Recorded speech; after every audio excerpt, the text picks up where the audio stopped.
el nombramiento de doctor honoris causa post-mortem para el doctor Hernán Solís, y para nosotros es un gran placer poder presentar la que fue su tesis de doctorado y que por problemas burocrático-administrativos no pudo dar tiempo, y el doctor falleció lamentablemente antes de haber realizado el sueño de ser doctor en psicoterapia.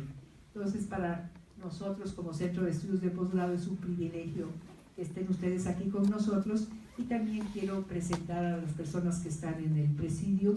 Nos acompaña la presidente de la Asociación Psicoanalítica Mexicana, que por cierto estamos celebrando 60 años de haber sido reconocidas como sociedad componente de la Asociación Psicoanalítica Internacional, la maestra Delia Hinojosa.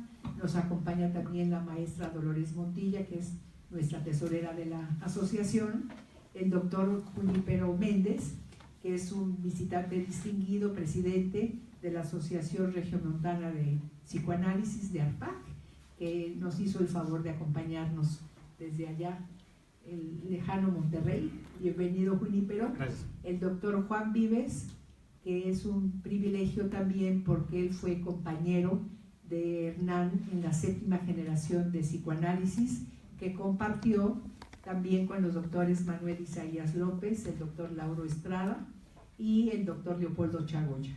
Entonces, Juan, en representación de esa hermosísima generación 7ª del Instituto de Psicoanálisis, nos acompaña.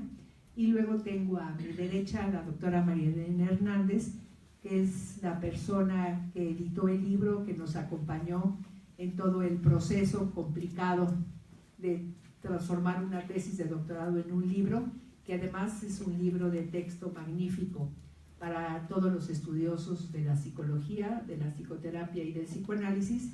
Y tenemos aquí a su viuda, la queridísima Soco, que nos acompaña y que es un privilegio y que nos dio los derechos para que pudiera, que se pudiera publicar, y nos facilitó el material, y que gracias a ella y a la familia que está aquí también, Dulce, y a la distancia están los otros hijos, José Luis, Óscar y Cuauhtémoc, que nos acompañan a la distancia. Y lo que nos da mucho gusto es que se está transmitiendo en vivo por Facebook, y entonces personas en Monterrey que quieran pueden estar con nosotros. Les mandamos un cordial saludo a todas las personas que nos están viendo por Facebook. Entonces, pues voy a darle la palabra a la maestra Delia Hinojosa. Bueno, buenas tardes. Es un gusto estar aquí con ustedes festejando este homenaje a un socio distinguido de APM, y no nada más de APM, de otras sociedades, y principalmente un psicoanalista brillante. Yo, en mi experiencia personal, conocí al doctor Hernán Solís siendo aún estudiante de la universidad.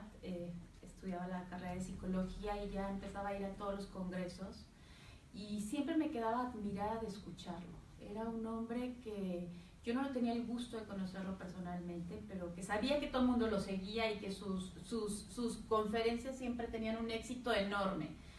Pero lo que más me encantaba era su facilidad de palabra, su manera tan empática de ser. Era un gusto escucharlo, y yo la verdad es que siempre sentí una gran admiración, y aunque nunca fue maestro mío, no tuve el grato honor de tenerlo como maestro, siempre lo escuché y siempre lo busqué en los congresos, y de veras era enormemente enriquecedor escuchar al doctor Hernán Solís. Y yo voy a leer un comentario que realizó nuestra directora del instituto, quien estaba invitada a esta mesa y por razones personales le fue imposible estar, que es un comentario a su libro, al libro del doctor Hernán Solís, que denominó Transferencia contra Transferencia, proceso en los casos clínicos de Freud. Es un honor tener la suerte de comentar una tesis doctoral tan brillante como esta, más aún siendo de mi gran maestro, el doctor Hernán Solís, a quien siempre recuerdo con mucho cariño y con mucha admiración. Gran analista y mejor escritor no he conocido. Su sensibilidad e inteligencia siempre me han llevado a un difícil yo ideal propio, a veces inalcanzable. No puedo dejar pasar la oportunidad para unir a estas felicitaciones las que ofrezco a la doctora Teresa Lartigue, quien ha sido muy tenaz y considerada para este proyecto académico, logrando que este libro sea hoy una realidad y lo que aquí nos convoca. Y a mi querido maestro, el doctor Juan Vives, incansable en su creatividad y armonía. Su fortaleza individual y su capacidad grupal nos han llevado de la mano para que nuestra APM pueda hoy realizar este homenaje con la fortaleza institucional que se requiere. Ambos, Ted y Juan, han sido un pilar incansable a quienes también ofrezco mi cariño. Muchas gracias, Ted y Juan. He aquí algunas palabras para este importante homenaje. Comenzó todo en ese espacio primigenio primario que remite la mirada a ese primer momento mágico del desarrollo en el que surge del balbuceo. De ese principio buscamos el olor de la primera melodía, el color de la primera piel que impulsó a la humanidad a la escritura y a la comunicación. El doctor Hernán Solís Garza fue un ser excepcional. Nació en un pueblo de nuestra querida República Mexicana llamado Comales, Tamaulipas, y dejó su tierra natal para convertirse en médico psiquiatra en Monterrey y posteriormente psicoanalista de nuestra querida APM. Escribió un sinfín de artículos y libros, siendo cada uno un ejemplo de calidad inmejorable en el arte de la escritura y en la profundidad del pensamiento. Encontramos un trabajo magistral, esta tesis doctoral, que no fue escuchada por falta de tiempo, pero que ahora toma forma para ser expuesta e inmiscuirnos a través de ella en la teoría freudiana y la retórica del poeta sobre los 5 casos clínicos más importantes del maestro Sigmund Freud. En esta ocasión nos lleva con su pluma a su intimidad, donde se define a sí mismo como un adicto mayor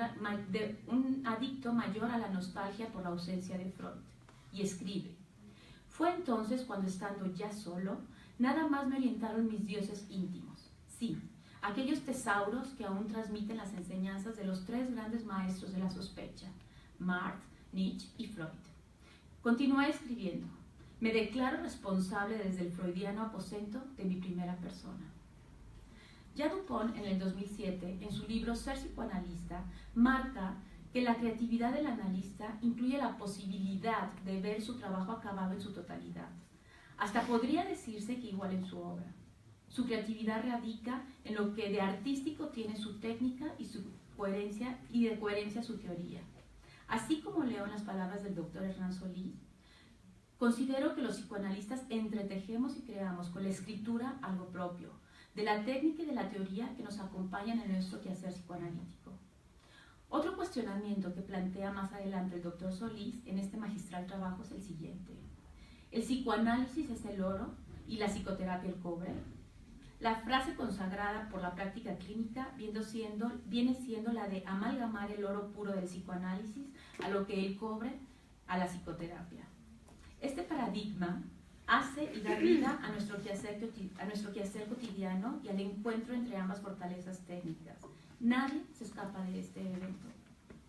Por otro lado, el recorrido que el doctor Hernán Solís logra en el tiempo del trabajo como psicoanalista le permite realizar un índice que comienza con los clásicos cuestionamientos de Freud frente a sus casos clínicos más relevantes, el de Elizabeth y los cuestionamientos sobre la histeria, el caso Dora y la contratransferencias en el proceso, el caso Juanito y el descubrimiento de la sexualidad infantil, el hombre de las ratas y la neurosis obsesiva y el hombre de los lobos. Asimismo, continúa con temas sobre anorexia, adolescencia, la familia de Freud, hipnosis, procesos psicoterapéuticos breves, terapia familiar y procesos grupales. Las partes psicóticas y no psicóticas de los grupos del mundo psi, es decir, se atrevió a escribir y denunciar parte de la locura grupal que todos nos atañe. Escribe el maestro que el tema, objetivos particulares y generales de esta tesis están basados en una investigación hermenéutica y psicohistoria de los casos clínicos de Freud, más los libros testimoniales de Joseph Wartis, Blanton, Hilda Dolty y Abraham Gardiner, quienes fueron pacientes del maestro, añadiendo, además, la propia historia privada familiar y sociocultural del genio vienés. El foco central será la hermenéutica sobre 3 conceptos fundamentales: transferencia, contratransferencia y proceso. En referencia a la reflexión hermenéutica, menciona que lo que acompaña a la autorreflexión, a la autocomprensión, es la circunstancia propia. La frase completa de Ortega Gasset, que nació en las meditaciones sobre el Quijote y que desde el 1914 nos enseña que yo soy yo y mi circunstancia. Y si no la salvo a ella, no me salvo yo. Y es en este momento, y solo en este, cuando podremos decir que es un texto, que en este texto se ha o no comprendido, sin que esa comprensión sea por eso total o absoluta, puesto que un texto jamás será inagotable, como tampoco existe un ser humano capaz de llegar a una comprensión absoluta del ser y del mundo. Ahora más, tenemos que privilegiar el enfoque clínico en la reflexión interpretativa, dejando y moviendo los ojos del escucha en el proceso analítico, donde en un acto intersubjetivo se regresa a la arqueología del sujeto inconsciente y se progresa sobre el devenir epigenético del mismo. De aquí que se conecta este texto a lo que yo entiendo como el encuadre interno del psicoanalista. Green, en el 2012, menciona que la definición de un objeto depende de la manera en que recortemos ese objeto. Describe el encuadre interno como un campo de fuerzas donde se encuentra la transferencia como fenómeno no unívoco que viene del pasado al presente. Transferencia, que es transporte.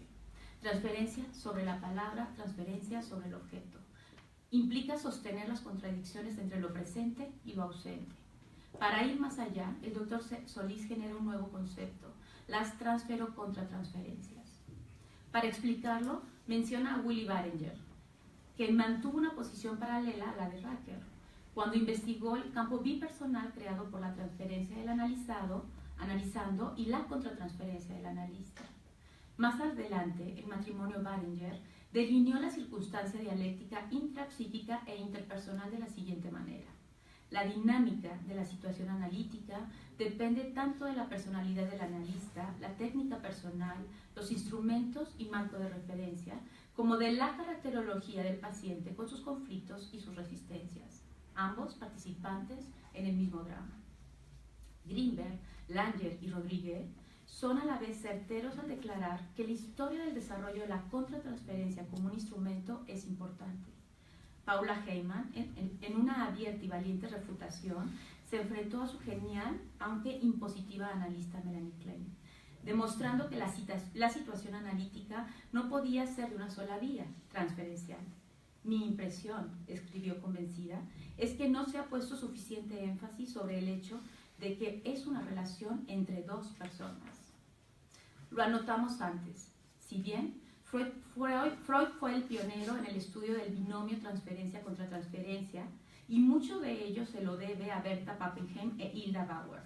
Cierto es también que algunos de otros más se abocaron al espinoso tema, como Ferenczi, en su libro sobre técnica psicoanalítica, inaugurando el campo de las contraidentificaciones. Reich, explorando las transferencias caracteriales y las reacciones del analista. Fenniken, señalando los problemas transfero-contratransferenciales. Finalmente, y agradeciendo de nuevo a mis maestros, quisiera recordar a Foucault. La historia muere, pero los historiadores mueren, pero la historia no. Muchas gracias.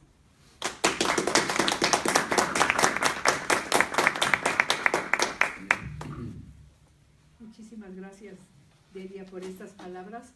Ahora le pediría yo al doctor Junípero Méndez, presidente de ACA, que nos diga unas palabras, por favor.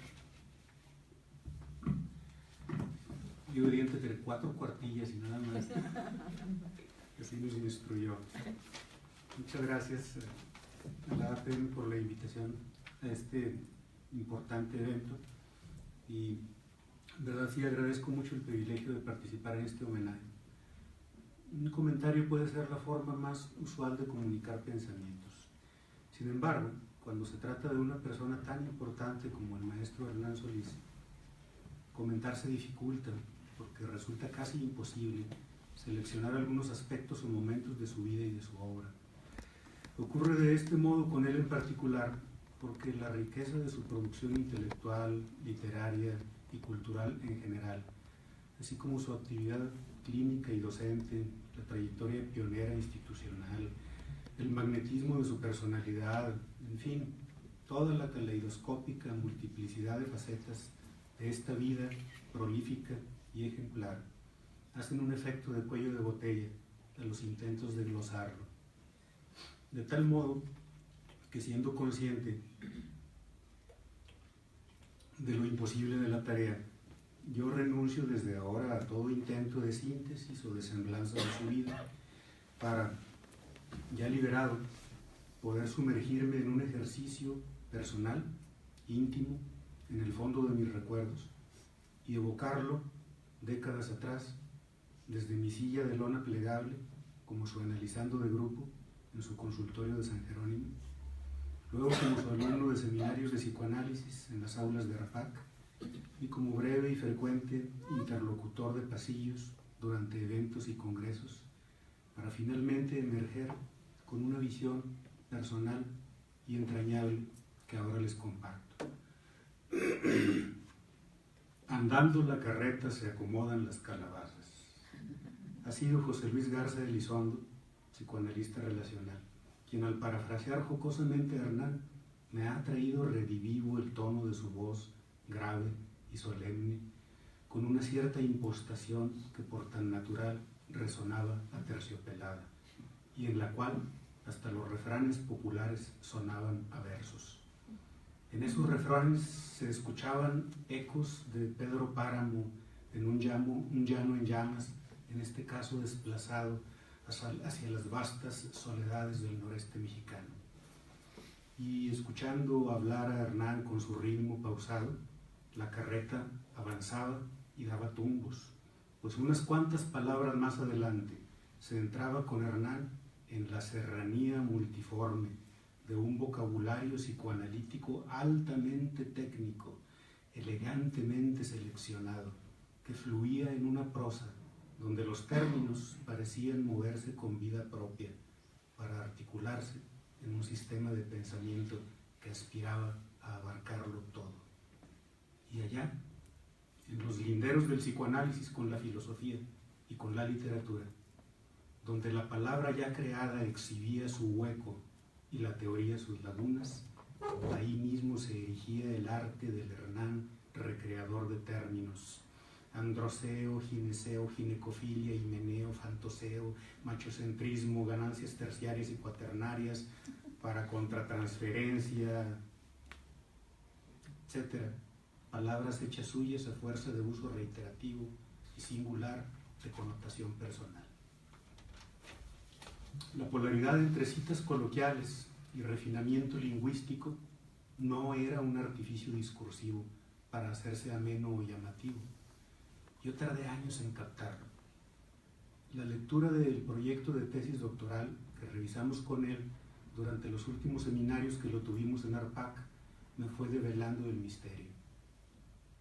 Del mismo modo que con los refranes, Hernán toma entre sus manos los conceptos psicoanalíticos tradicionales dentro del eje principal freudiano.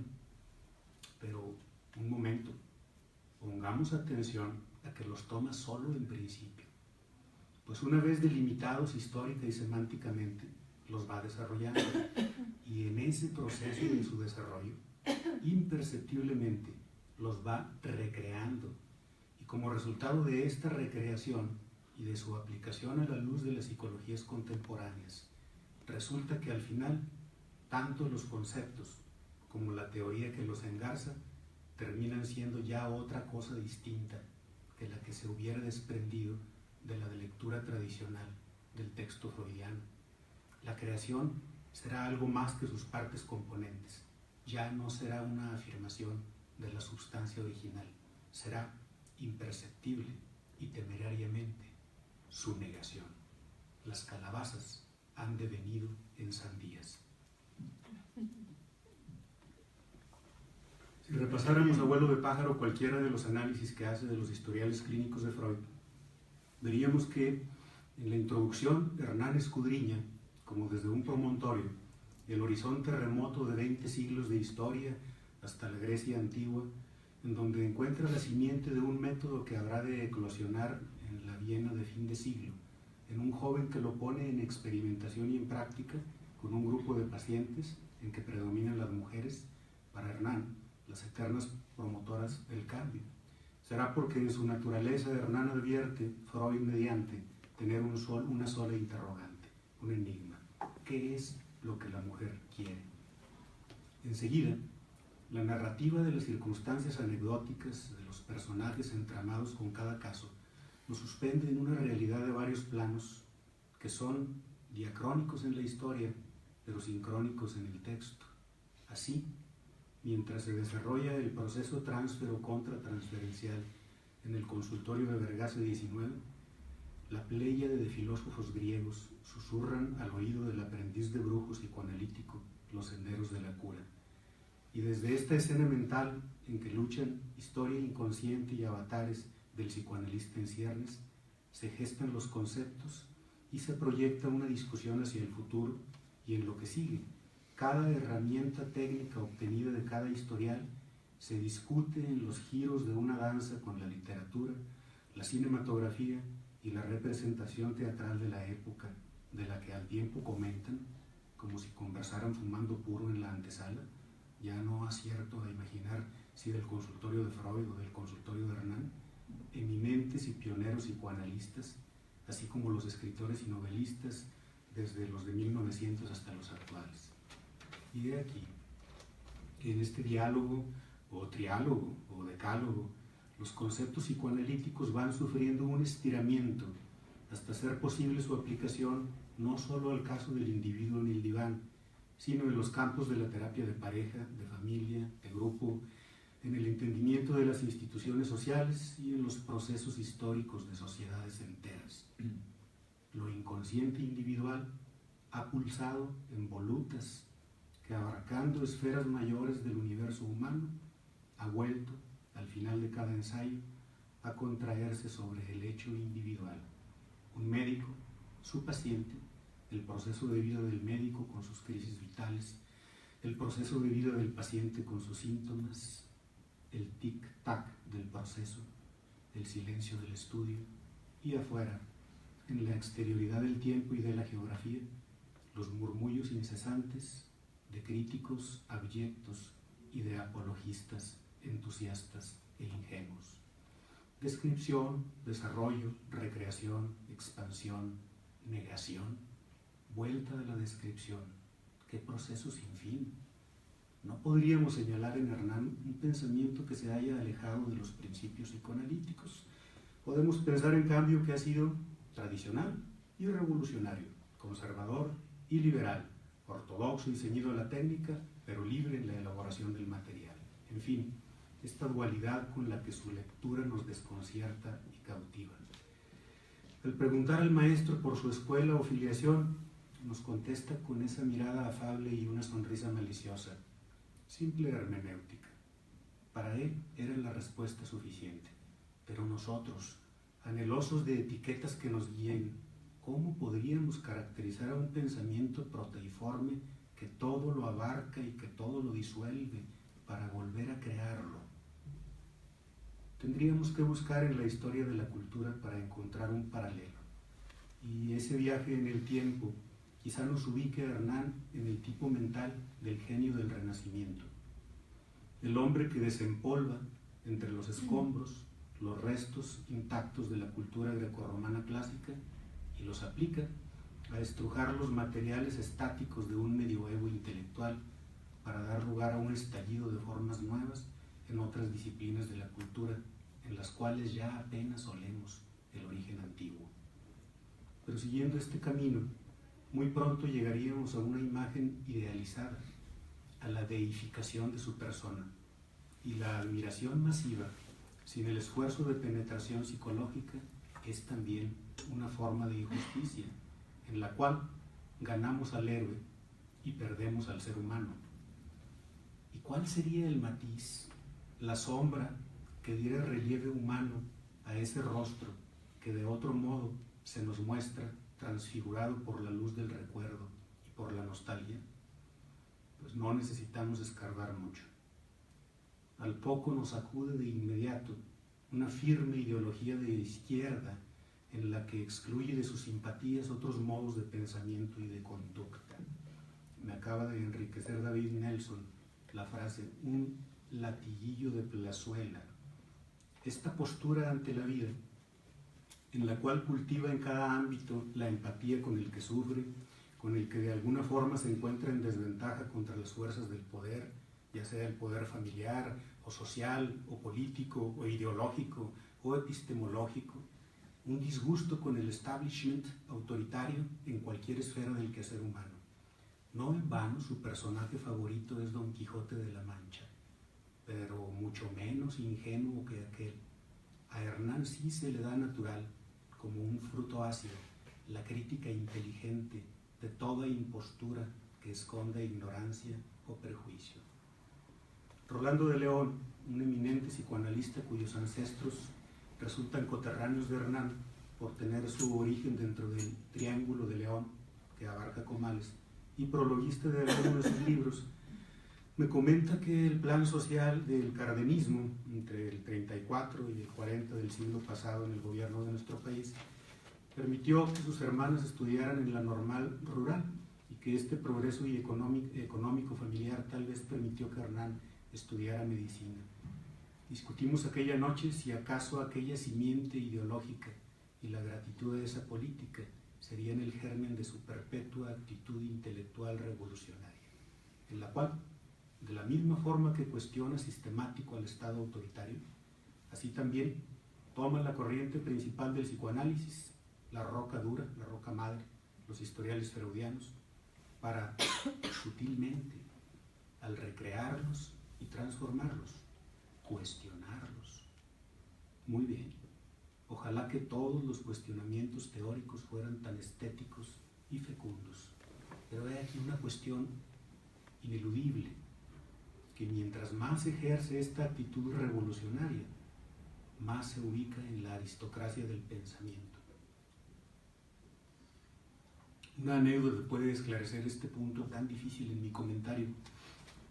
En una clase le preguntamos al maestro allá por los 90s que cuál era su relación con el International Journal de la IPA, y nos contestó muy divertido que había enviado trabajos que amablemente le habían sido devueltos con las observaciones de que eran demasiado radicales y que traslucían una ideología reaccionaria. No sé si esa relación cambió después, pero de cierto conozco que en aquel momento le complacía mucho compartir con nosotros aquel rechazo como una confirmación de su cruzada personal por la libertad de su pensamiento y por la individualidad y la dignidad.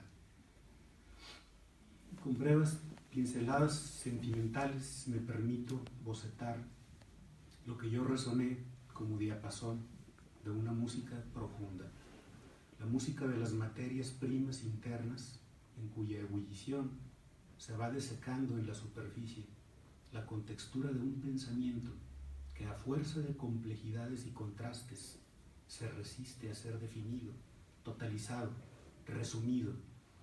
Y es que la palabra que lo definiría no ha sido aún insuflada de sonido, y no puede serlo, porque sus partes se anulan, porque en su misma esencia es una paradoja. La unidad y lucha de los opuestos en la preciada dialéctica del maestro lo llevará a una lucha creativa en cuyo seno germina un estado superior. La paz habita en el corazón de la agitación sin fin, parafraseando a William James. Y sí transmitía ese equilibrio, se le sentía en ese estado jovial y casi siempre sereno, en el toque cálido de su mano en tu hombro, mientras se ubicaba a tu lado para contestarte una pregunta que inoportuno le hicieras a la salida del aula. Y mientras hablaba, su mirada se perdía en el horizonte o en un punto vago en el vacío, como compartiendo sin presionarte a entender o a sentir. Te concedía larguísimas prórrogas en el pago de honorarios. Sutilmente te estimulaba a seguir desarrollando aquello que apreciaba potencial en ti. Esos eran, en mi sentir, los repliegues del manto imperial al que aludí diciendo que mientras más consciente de su origen, más considerado con el necesitado y más revolucionario en su pensamiento. Y mientras más revolucionario, más peldaños ascendidos en la escala cultural, en la élite, en la aristocracia del pensamiento. Aquí debo terminar. Mientras guardo entre mis papeles el borrador de su tesis doctoral, aquel que hace 15 años nos compartió para el seminario y que luce poblado de anotaciones y correcciones de su puño y letra. Y me digo agradecido que en Hernán el psicoanálisis ha tenido un hijo mayor de la palabra, y hoy, con dulce esperanza, me dispongo a disfrutar la lectura del producto acabado de su pluma, que hoy recibimos por amoroso conducto de la APM. Muchas gracias.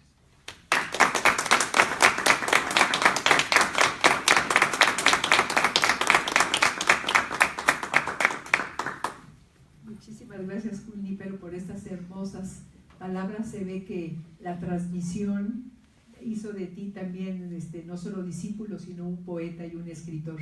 Muchas gracias. Muchísimas felicidades. Y ahora, por favor, el doctor Juan Vives, que hizo el prólogo, si nos quisiera compartir pues todo lo vivido, que imposible con el doctor Hernán Solís. Gracias, Tere. La verdad estoy muy emocionado escuchando a Junípero, a Delia también.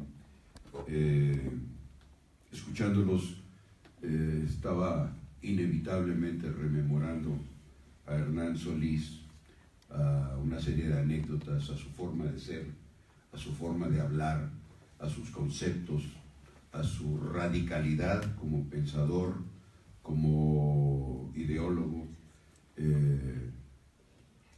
Para mí es un honor estar aquí con ustedes celebrando este libro que Hernán ya no pudo ver realizado en vida, pero que es el producto de un esfuerzo, uno más de los esfuerzos de Hernán durante su vida, y que fue el doctorado.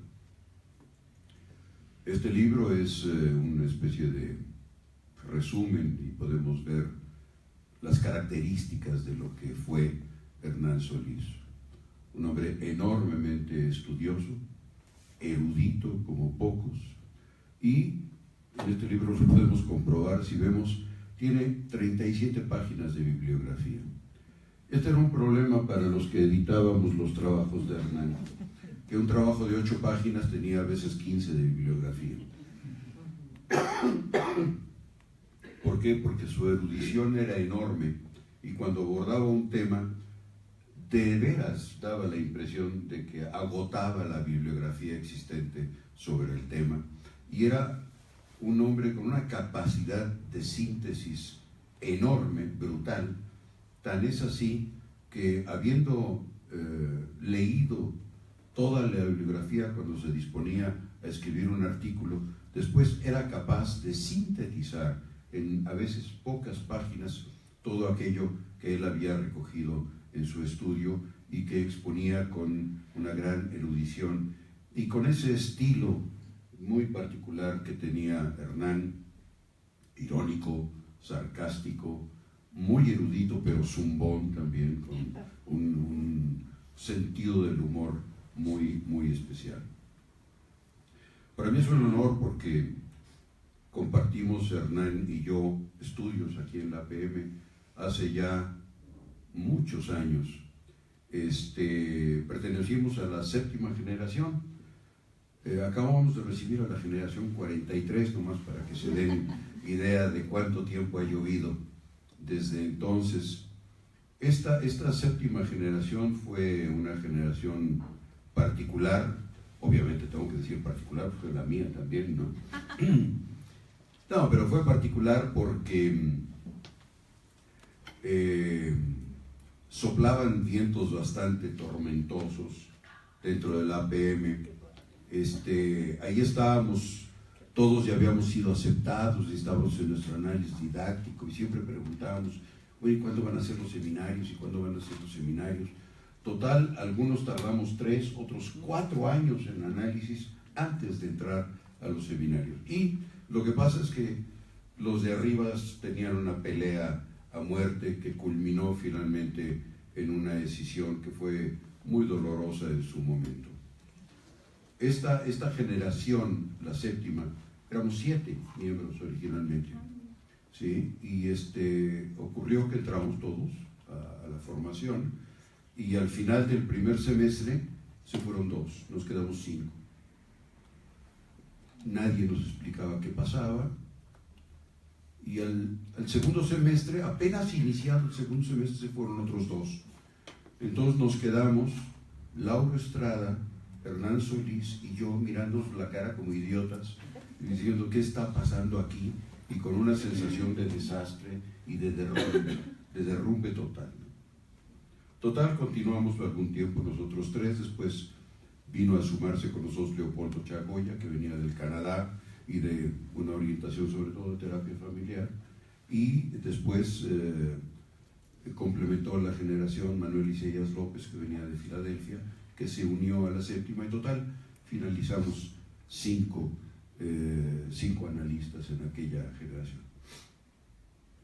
Yo no sé qué digan ustedes acerca de la teoría del trauma, pero la necesidad de elaboración fue de tal grado que esta generación ha sido la que más libros y artículos ha escrito en toda la historia de la APM. Esta séptima generación lleva algo así como el récord de la cantidad de libros y escritos y artículos escritos. Todos nosotros, los 5, hemos sido particularmente prolíficos, y bueno, aquí tenemos el último producto, que es este texto de Hernán, uno entre muchos otros que él escribió. Junípero me hacía recordar en este momento la pasión de Hernán por el Quijote. Era verdaderamente una persona que veneraba a Cervantes, y yo me acuerdo que siendo candidatos, él me entregó la copia de un manuscrito. En aquel tiempo tuvo el título que después empleó en otro libro, La pluma es espejo del alma. Y era un estudio todo sobre el Quijote, íntegramente. Hernán tenía esta característica de enormemente estudioso, enormemente erudito. Imagínense ustedes, cuando nosotros empezamos esta séptima generación, de tener un compañero que cuando ingresó, que nosotros estábamos, como yo digo en broma, en Kinder 1 apenas, ¿no? Pero cuando él ingresó ya tenía quién sabe cuántos artículos escritos y publicados y un libro, Los Mexicanos del Norte. O sea, siendo candidato, él ya tenía un libro publicado, ¿no? Y bueno, después se siguió publicando cosas toda su vida en función a lo mucho que tenía que decir. Además, la forma en que él tenía que decirla, que era casi la mitad del valor, porque el valor literario, sus escritos, no hay que menospreciarlos. Él tuvo una carrera muy brillante, pero hay que mencionar que en aquellos lejanos tiempos, cuando alguien de Monterrey se quería formar como psicoanalista, no le quedaba otro remedio que trasladarse a la Ciudad de México con mujer, hijos y hasta el perico, traían hasta el perro, todo. Y se venían a vivir a la Ciudad de México durante toda la formación, y todo ese trayecto vivían aquí. ¿Cuántos años fueron que estuvieron aquí? 15.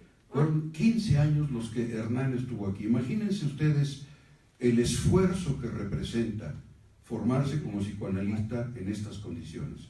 Es decir, estar en Monterrey, tener una clientela, ser una gente ya muy afamada, muy erudita, estudiosa, con toda una trayectoria, quitar todo eso, venirse a la Ciudad de México, ingresar a la institución psicoanalítica, comenzar a estudiar, hacerse de una clientela de pacientes, etcétera, para que luego de muchos años, 15 en el caso de Hernán, otra vez hacer maletas y regresarse a Monterrey para hacer el resto de su vida profesional allá. Esto se dice fácil, pero implica un esfuerzo verdaderamente enorme. Actualmente las cosas son más fáciles, tenemos gente que viene ahora sí que en ADO, ¿verdad? De San Luis Potosí, de León, de Puebla, de Oaxaca hemos tenido, de Chiapas. Bueno. Pero en aquel tiempo era de ese estilo, ¿no? Entonces, bueno, formamos esta séptima generación, y realmente creo que hicimos un grupo muy interesante. A todos se nos pegó más o menos la pasión por este virus incurable que es el psicoanálisis. Para terminar, la formación no nos fue suficiente y entramos a AMPAG. Tanto Hernán como yo coincidimos en nuestros intereses grupales y entonces volvimos a encontrarnos en la Asociación Mexicana de Psicoterapia Analítica de Grupo, y ahí incluso tuvimos la oportunidad de hacer coterapia de grupo juntos en AMPAG. Bueno, nosotros, pese a que no está Pepe Camacho, que él siempre presume otras cosas, pero nosotros formamos la primera asociación de candidatos, ¿verdad? Éramos un poquito guerrosos, en alguna ocasión hicimos una huelga de candidatos, que no lo oigan por ahí las personas que están formando, pero ya te están oyendo. Nosotros hicimos el primer esbozo de una asociación de candidatos, y en aquel tiempo, tiempos de ortodoxia de la dura, en aquel tiempo los congresos eran absolutamente privados y cerrados. Y yo recuerdo que cuando nosotros éramos candidatos coincidió un congreso en Monterrey, justamente, el congreso del APM de Monterrey.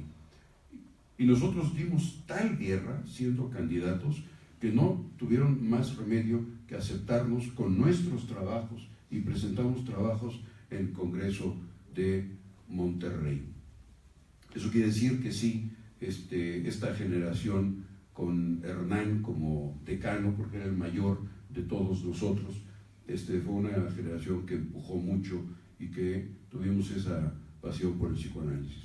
Prácticamente a patadas abrimos la puerta de los congresos, y a partir de entonces los congresos nacionales de psicoanálisis admiten trabajos de los analistas en formación. Este texto, Transferencia contra Transferencia, a mí me parece una obra de las que hay que estudiar con todo detenimiento.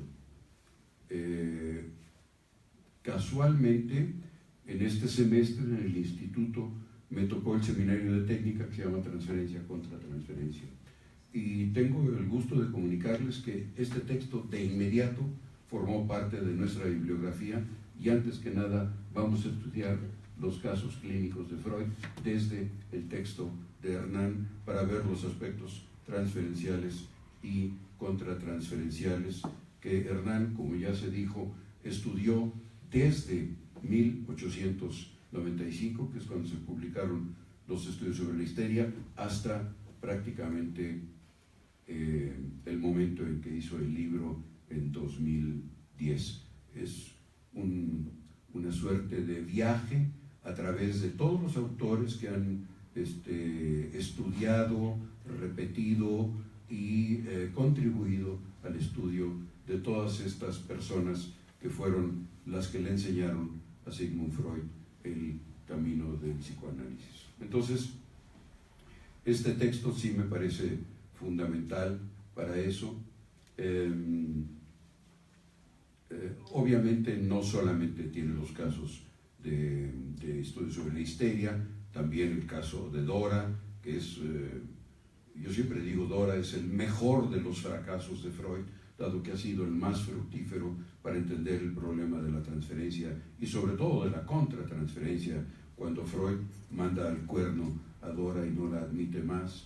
Está el caso Juanita, que aunque fue un caso Juanito, que aunque fue un caso de supervisión, Hernán lo estudia exhaustivamente. Obviamente el hombre de las ratas, el hombre de los lobos y algunos otros casos. Algunos casos de Hernán específicamente, obviamente muy hernanescamente, podría yo decir, el título de uno de sus casos es El Huevos de Oro. Muy al estilo de Hernán, ¿no? En fin, para mí es muy emocionante estar aquí con ustedes, recordar aquellos tiempos recordar las fiestas privadas con su infaltable Soco, la Chapis, con sus hijos, entre otras cosas. Hernán, tengo que confesarles que jamás pudo resolver su Edipo con su hija Dulce, nunca lo pudo resolver. Estaba enamorado de ella, te adoró siempre, como el resto de sus hijos, ¿no? Pero en fin, recuerdo que en nuestra generación instauramos la costumbre de que éramos muy buenos compañeros, pero cuando comenzaba a haber algunas cosas ríspidas entre nosotros, dificultades, resquemores, alguna cosa, teníamos la solución perfecta. Nos íbamos por ahí, nos echábamos unas buenas copas y solucionábamos el asunto esa misma noche. Varias veces lo hicimos, ¿verdad? Cuando teníamos algún tipo de dificultad. En fin, para mí, Hernán fue como un hermano realmente. Nos tuvimos mucho cariño, colaboramos en muchas cosas. Apenas terminamos nuestra formación, nuestra avidez por el conocimiento y comandados realmente por Hernán y su espíritu emprendedor, inauguramos inmediatamente un grupo de estudios para estudiar, quién sabe por qué, Hernán lo diría, el narcisismo. ¿Quién sabe por qué? El hecho es que presentamos 3 trabajos, lo iniciamos Pepe Camacho, Hernán Solís y yo, este pequeño grupo de estudios. Presentamos 3 trabajos en donde Pepe presentó su trabajo y Hernán presentó un trabajo que es pionero en realidad en su tema, que es el narciso negativo, ¿sí? Después ahora, a partir de André Green, está muy de moda el fenómeno de lo negativo y el narcisismo de muerte, etcétera, etcétera, pero Hernán hizo un trabajo pionero en aquel entonces, y estoy hablando del Paleolítico Superior, en donde él ya presentó un trabajo sobre el narciso negativo. Estuvimos todo un año en este grupo de estudios y esos fueron los 3 trabajos con los que culminamos este grupo. Después formamos otro porque nos apasionaba el Gabo. García Márquez era nuestro ídolo en aquel entonces, estaba el pleno boom latinoamericano, mucho antes del Nobel, y nos dedicamos todo un año a revisar obra por obra toda la obra de García Márquez y obviamente todos los críticos, incluyendo el libro magistral de Vargas Llosa sobre la vida de García Márquez, pero un montón de escritos, y finalmente publicamos y presentamos en la APM un trabajo sobre García Márquez que, la verdad sea dicha y sin modestia, fue un trabajo que entusiasmó mucho a todos los analistas. Recuerdo que González Pineda estaba entusiasmado, nos super felicitó, Feder, etc. O sea, fue un trabajo con el estilo de Hernán y los que estábamos con él, que en realidad fue un trabajo muy central y creo que muy, muy importante en relación a el gran autor que es Gabriel García Márquez. Para terminar, solo quiero enfatizar que lamentablemente nuestro Hernán no pudo ver culminado su último esfuerzo, que fue el doctorado. Él cursó el doctorado, hizo su tesis de doctorado, pero lamentablemente no pudo culminarla. Pero qué bueno que la iniciativa del APM ha sido el concederle el título de doctorado honoris causa post mortem. Por lo tanto, un poco a la manera de el mío Cid, Hernán después de muerto sigue ganando batallas.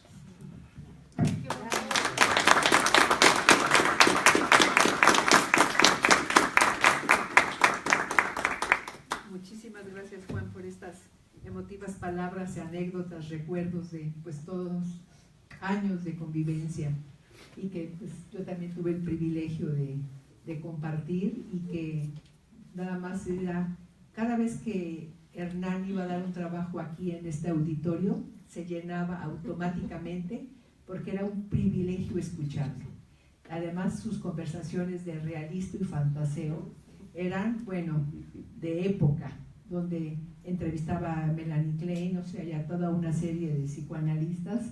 Realmente una persona muy erudita, muy entusiasta, con muy buen sentido del humor, y el privilegio también de, después de los congresos, ¿no? Nos tocó estar juntos en Cartagena, en el Congreso de FEPAL de Cartagena, pero creo que fueron hace 15 años que estuvimos en una misma mesa, y después, como dice Juan, era delicioso irnos los cuatro a tomarnos un whisky ahí mismo en el hotel, platicar los comentarios, las anécdotas.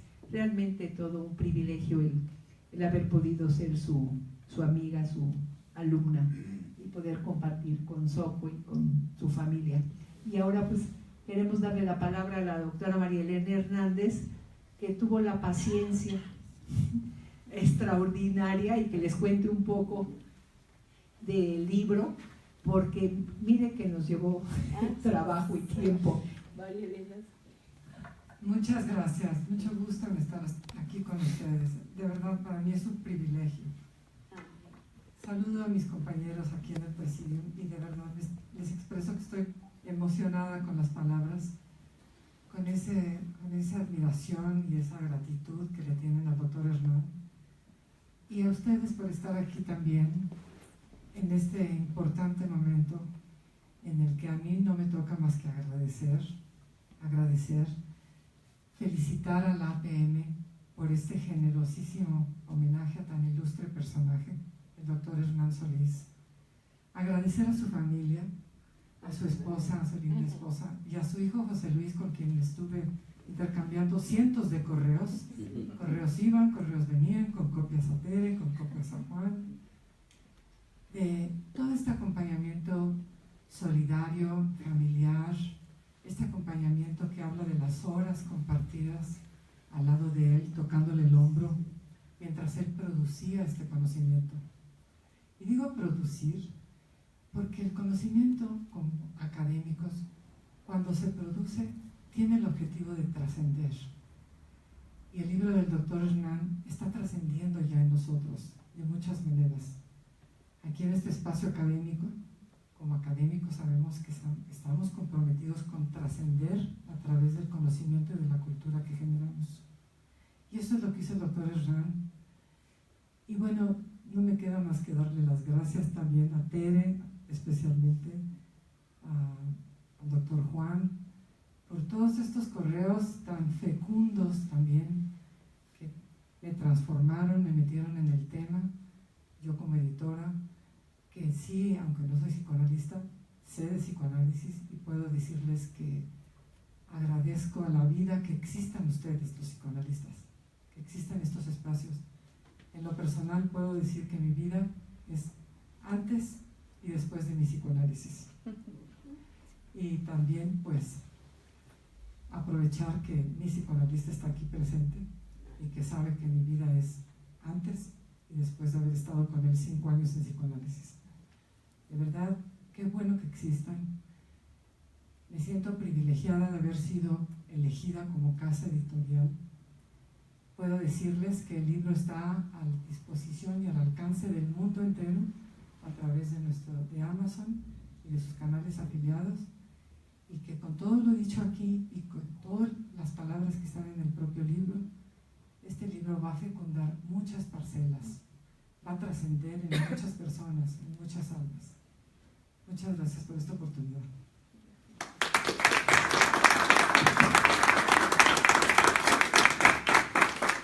Muchas gracias, María Elena. Y ahora, Soco, si quieres, por favor. Les voy a compartir fotos del doctor, desde que era pequeño hasta sus últimos días. Pues bajamos para sí.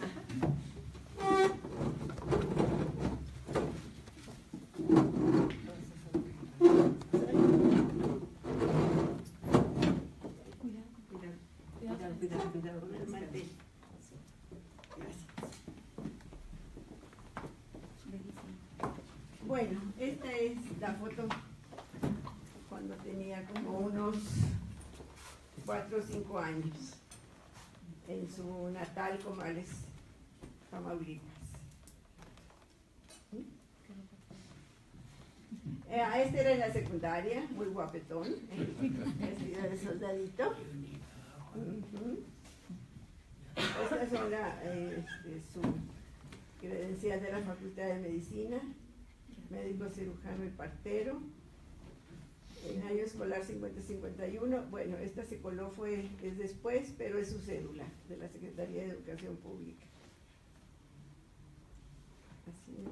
En Monterrey, como hacía mucho calor, se estudiaba en las plazas, y como él vivía en casas de asistencias, pues lógicamente que las señoras que les daban asistencia no querían que tuviesen prendida la luz durante mucho tiempo. Entonces los estudiantes se reunían en las plazas a estudiar. Esta se llama la Plaza del Chorro. Por codos. Por codos. No, pues es que la vida no era fácil. La vida no era. Quisiera hacer codo, no puedo. No. Más que codos organizados económicamente. Este es lo que se publicó cuando él se graduó, y dice 4 y 5 de septiembre. Ya no le alcanzo a leer el año. Fue en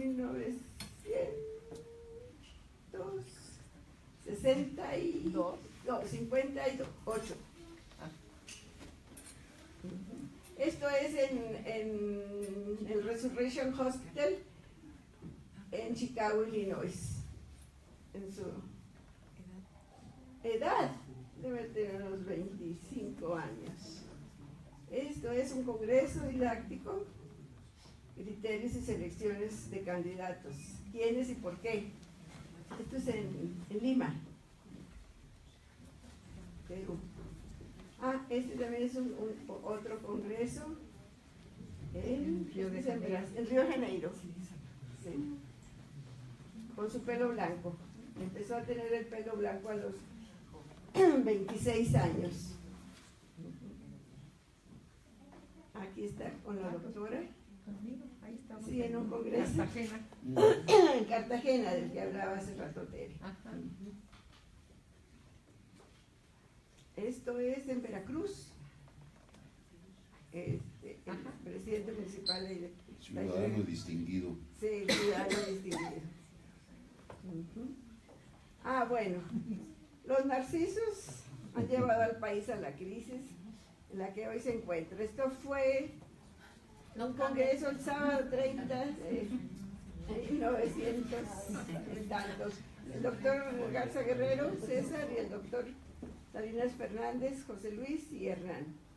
Ya veníamos padeciendo desde aquella época. Ahí dice José Ya antes Luis. de Peña Nieto, ¿eh? Sí, por eso quise unirlo a esas fotos. Dice doctor José Luis Saucedo Rubí, pero no, es José Luis Salinas Fernández.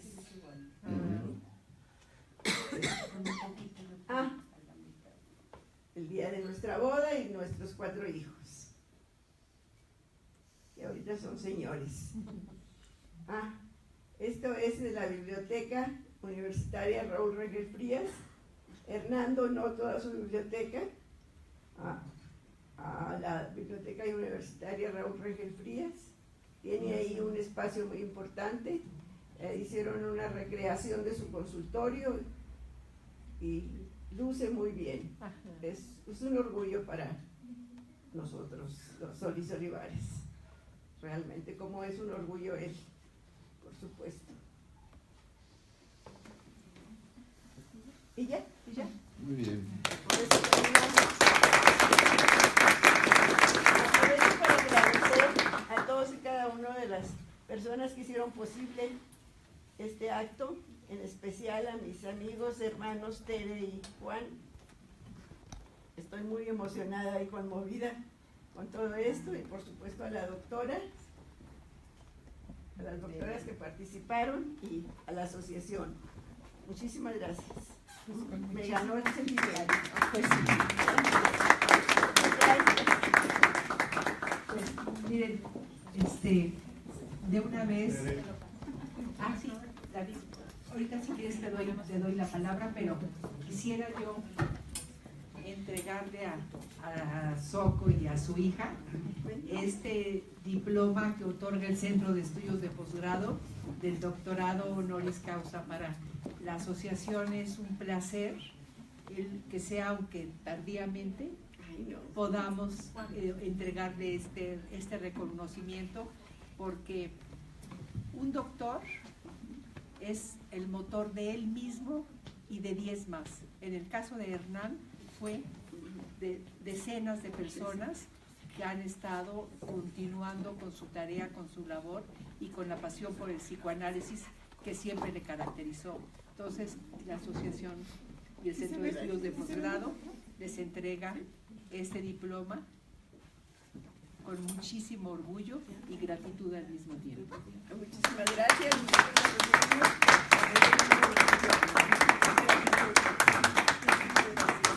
Sí, Antes de irnos, quiero hacer un reconocimiento personal a Hernán. Yo soy de Montemorelos, Nuevo León, y de Reynosa también. Le decía ahorita que por casualidad no nací en Reynosa, sino en otro lado. Y luego estuve en prepa en Monterrey, y luego me vine acá a la Escuela Médico Militar, y Hernán me llamaba el trasterrado, porque todavía mucha gente no sabe que soy regio. Pero Hernán sí me reconocía. Hernán fue analista de una de mis hermanas. Mi madre también recibió una licenciatura post-mortem de la Universidad de Montemorelos, pero ella falleció a los 55 años. Ese título lo tiene mi hijo, que es abogado y que es doctor en Derecho en su despacho, porque lo cuida a él. A pesar de su anti-yanquismo de Hernán, quiero proponer que el libro se traduzca, María Elena, al inglés, porque es el idioma universal. Y yo creo que va a ser apreciado por muchas personas de otros lugares, que sabemos que algunos somos mucho mejores que muchas personas de muchos lados fuera de México. Y en cuanto ven algo de nosotros, reconocen, estoy seguro que van a reconocer a Hernán, como lo dijo Juan, como un libro de texto de los cimientos del psicoanálisis. Ya a trabajar, María Elena. Luego. Estilo Monterrey. Estilo Monterrey, sí.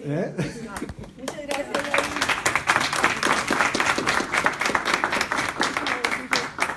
No te había salido. ¿Alguien más que quisiera decir algunas palabras? Querías tomar una foto.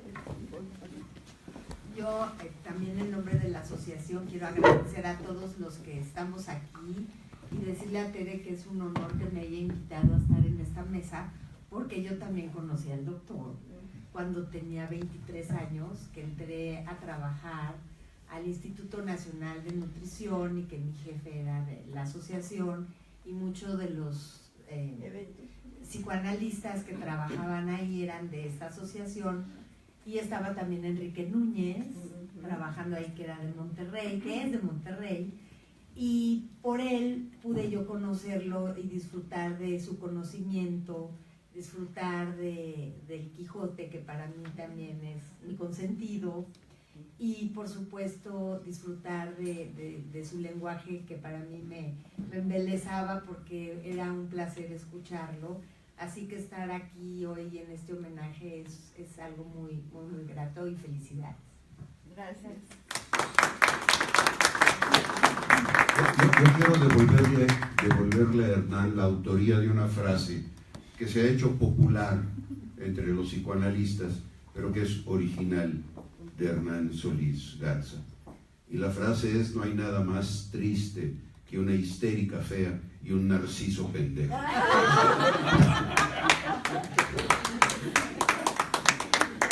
Él es el autor.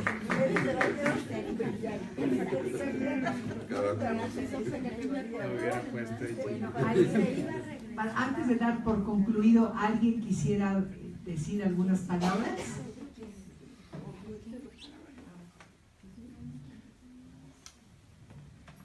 Ajá, ¿no? Bueno, yo quiero agradecer mucho a nuestra directora técnica del Centro de Estudios de Posgrado, la maestra Elizabeth Díaz Romero, por haber hecho posible Liz Pérez. Es que siempre tengo en su mail, ¿no? Elizabeth Pérez. Muchísimas gracias, lo mismo a Ilse, a Patti, a Lore, a Javier, el haber hecho posible, a todas las personas que nos acompañaron, y quisiéramos que nos acompañaran a brindar en recuerdo del doctor Hernán Solís. Tenemos aquí una copa, y a las personas de Monterrey, pues Junípero, muchísimas gracias, su esposa, otros colegas por aquí, la doctora que acaba de llegar, entonces, y todo nuestro cariño, y yo sí creo que va a ser un bestseller este libro, sí, y vamos a tomar en serio la recomendación de David para pues traducirlo al inglés, porque sí, efectivamente es el idioma universal, por lo menos en psicoanálisis. Entonces le auguro muchísimo éxito y va a perdurar su memoria para siempre. Muchísimas gracias por acompañarnos. Muchas gracias, pero todas esas palabras que dijiste tan bellas me llegaron al corazón. Gracias a ti. Muchas gracias. Por estar aquí. Gracias. A la doctora Ivonne, que nos acompañó, ella también viene de Monterrey. Está en estudios también para psicoterapia. ¿Sí? Bueno, y gracias a todos por estar, no nada más con nosotros, a lo que yo dije.